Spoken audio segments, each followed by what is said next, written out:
Are they cheating? Chances are, yep, they're cheating. But just to make sure, it's the Dave Ryan Show's War of the Roses on 101.3 KDWB.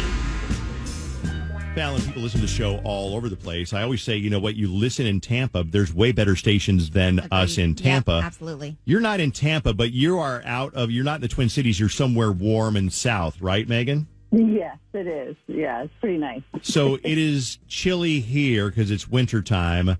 We want to know, do you have a pool and can we come visit? We'd just like to know. I do have a pool, but that is chilly too right now. But yes, we do have a pool. Lucky. So you're married to a guy named Brandon. And Brandon, it might take a little bit of concentration to follow this story.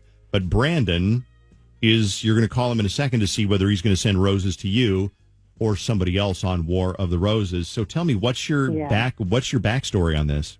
So I've been married to Brandon for 7 years, but I also got to know his family very well through our marriage, of course, because he gets along with his family extremely well. And he has a cousin named Leah, and Leah and I know each other not super well, but you know, he's been really close with her since they were kids.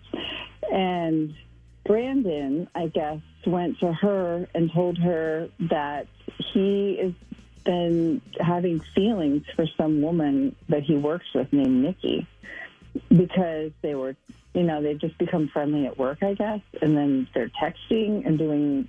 Like, they're not doing, he said they're not doing anything, but he has thoughts about her all the time and all of that. So he worried that he might cheat on me, actually went to his cousin and told her.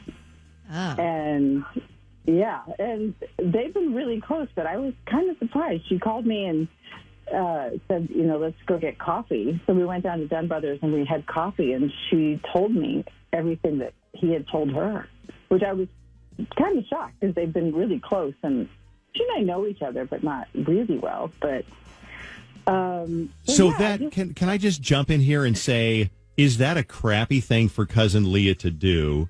Because he didn't cheat. He didn't come to you and say, I cheated. He didn't come to her and say, I cheated on my wife, Megan. Was he asking permission or clearance, or was he saying, I'm think about it? I mean, where was he as far as what he told Leah? Do you know? Did he say, should I cheat? Can I cheat? Would you tell anybody? What did he say?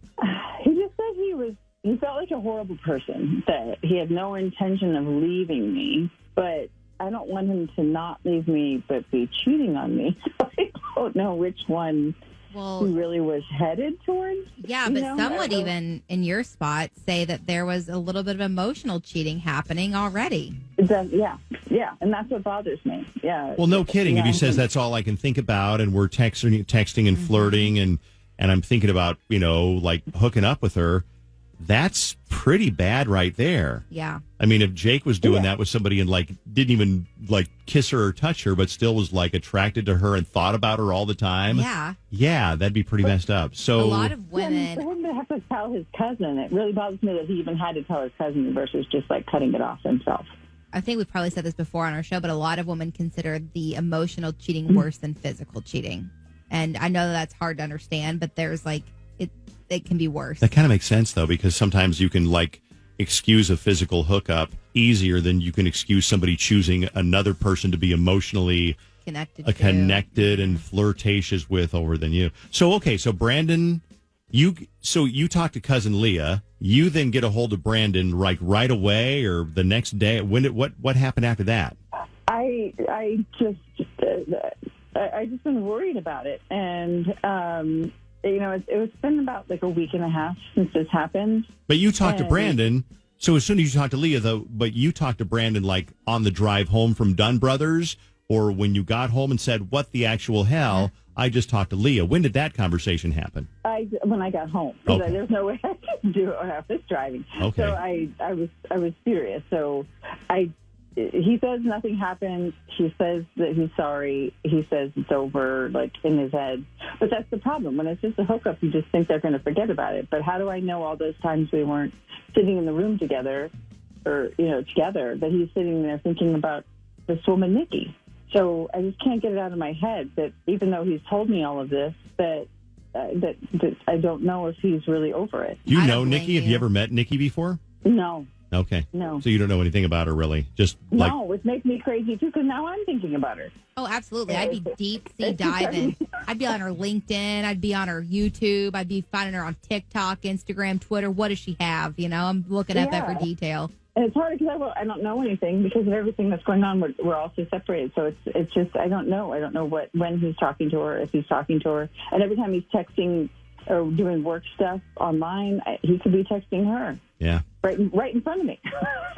Well, we had something on War of the Roses a couple of weeks ago where he would out loud text his mother, voice to text like, Mom, I'll come over on Sunday for chili. And then he would text other people silently. And she was catching on that, well, he's probably texting somebody something that he doesn't want me to hear. Yep. Okay, so a couple of things at work here. First of all, it hurts that he even had like an emotional affair or attraction to somebody else. That hurts. That sucks. The other thing is, does it suck? How wrong is it for Leah? Or was it wrong at all? That's that's his cousin. You would think her loyalty would be to him. But then again, maybe she was doing what she thought was best for Brandon instead of going, yeah, I'll look the other way. Go ahead, have a little fling. She might have been nope, I'm going to save you from this freaking disaster. And I'm going to tell Megan so you won't even have a choice. Well, here's what we can do. Two things. Number one, we'll make the phone call to Brandon in a second and see if he sends the roses. That's the only ploy that we can come up with. Is to send roses. You know, we should do Valentine's sexy PJs. Like Valentine's Pajamagram. PJs? Pajamagram. Really? You don't like that idea, do you? Remember Pajamagram? I just You don't like that idea. I It's don't okay. remember Pajamagram. What about the teddy bearogram? The bearogram? Teddy bearagram? Teddy beargram, yeah. Is just you send a teddy bear? Teddy bear with a heart. It's just like, who wants a teddy bear laying around? You're I don't so want right. that on my bed, you know? You're right. Okay, so we'll do the roses. Does make sense, I think. And then, you know what we should do is the jewelry. We should give away jewelry sometime. Like a heart-shaped pendant. Because there ain't no way you can mistake a heart-shaped pendant for, like, you would not send that to your mom or sister. I feel so bad for Susan because the top things that have come to your mind are a teddy bear and a heart-shaped pendant. Pajamagram. And Pajamagram. Your wife is so lucky. Okay, we'll do the roses. We'll send roses. We'll ask Brandon, who do you want to send roses to? I'm glad you're laughing about this, Megan. I think a lot of people in your situation might not have a lot to laugh about, but I love your positive attitude. It could be crazy laughter, though. I do that when I've gone crazy. I'm like, that's funny. Okay. So I want you to call me and let me know. First of all, text me or call me and let me know. Did cousin Leah betray Brandon's trust by ratting him out to his wife? Or did she do the right thing? And what else do you think is going on? And can Megan get past this whole thing where he was attracted to somebody else? We're also going to talk to Jonathan Fogel because he's an attorney, family law attorney. He'll have some insight onto legalities and stories and war stories that he's seen that might kind of play into factor here. So, all right, hang on, Megan. We'll come back in a second. We'll make a phone call to Brandon and see what happens, okay? Okay.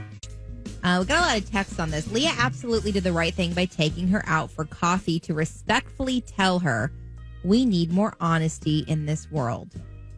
Well, what happened was he was basically thinking about having some sort of affair with somebody that he knew was from work, right? Mm-hmm. And so he doesn't want to cheat on his wife, but he was getting close. So he went to his trusted relative and told her. And she said, no, you're not going to get permission from me. Not only that, I'm going to tell you not to do it. I'm going to tell your wife that you're even thinking about this one. And so she did. Took her to coffee and told her. And then so she confronted him. And he's like, I didn't know. But of course, now that she's got that in her mind, she can't get it out of her mind that he's going to be cheating on her. So someone texted, and I think the cousin was trying to save things before they went too far. Like she had the good intention. A lot of people are saying she did the right thing. Do you think she did the wrong thing? I mean, wouldn't you be mad? Just trying to look at the other side of it. Wouldn't you be mad if you went to something, your like cousin or friend, something really personal and secret, and they told somebody? Like if you're like, I've been stealing money out of her bank account and I've been spending it and I haven't been telling my husband about it. And she went and told him, because that affects him too. But if you told somebody that, wouldn't you feel a little bit betrayed? That he does. They said, like, girls got to stick together. Leah was right to do this. Someone said maybe cousin Leah has been cheated on before and feels extra protective of Megan. I know what you're thinking. You're thinking, get to the phone call, Dave. So let's do it right now. Make the phone call and see what happens. To send out a dozen long stem romantic roses by the end of the week for you and for someone special. We like to grab a name, obviously, and then we'll grab their address in a second. So who would you like to send these to? Megan. And you can include a card if you want. Love you, baby. Okay. Easy and perfect. Yeah. Well, it all sounds like good news, and it just takes a little twist, a little turn here. Brandon, you've been hoodwinked, and I just want to let you know what's really going on. It is not really roses, not really from your bank. It is actually a little test on you to see who you would send roses to. What that? Who would put us up to this, and who are we? Well, there's certain things that just need to remain a mystery. Have a good day. No, I'm kidding. I'm kidding. No, I'm kidding. I'm kidding. I've just done this so many times. I just run out of new ways to tell the poor sap on the phone that he's on the radio. So here's what happened. So my name's Dave Ryan, and work at radio station KDWB. That's Fallon that also works here at the radio station. Up north in the Twin Cities. Yeah. Oh, that's right. You don't know. You're from somewhere else. We are up in the Twin Cities, Minneapolis, St. Paul. So your wife, Megan, listens to our show like remotely on iHeartRadio, and we do this bit every week where somebody thinks their husband might be sneaking around a little bit. So we talk to them and then call you and see who you want to send roses to see whether you pick the right person or somebody you've been sneaking around with. So who put us up to this? Megan. Getting back to the beginning here, Megan listens to our show, called us, sent us an email, actually. We got her on the phone, and she told us her story. Megan, say hi to Brandon so he believes it's legit. Hi. Megan, what is going on? Hey. I just was worried. I don't know. I told you. You didn't have anything to worry about.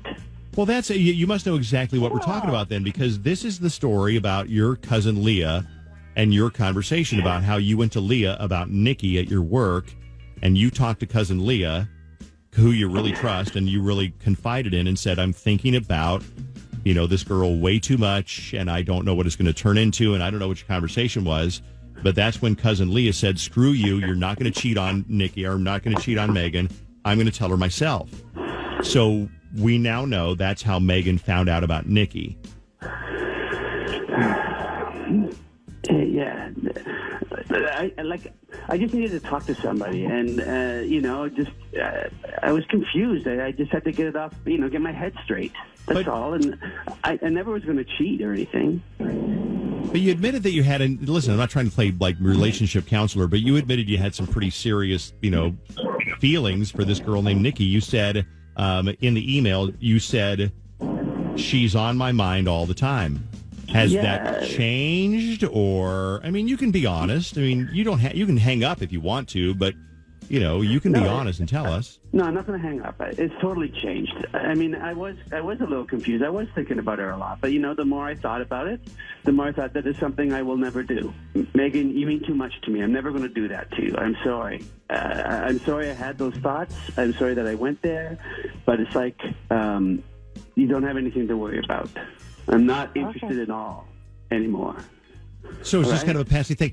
Can I ask you a question, just like a little bit of a sidebar? Were you pissed at Leah for betraying your trust and going to your wife? She didn't even think it over. It sounds to me like she had the conversation down at Dunn Brothers, and then she's like, screw this, I'm calling her right now. Were you mad at her for that? Yeah. I went to her in confidence, I thought that, I was just, I don't know. I needed to talk about it, and I thought she would be able to keep it to herself. And it pisses me off a little bit that she just went and told her immediately. But at the same time, do you think that she kind of did you a favor? Because if she said, "Oh, it's just between us," I swear to God, I'm not going to tell anybody. It'd probably still be going on. I don't know. Maybe I don't know. It's like, even if I didn't tell her, I don't think that I ever would have done anything. But I'm glad she told me.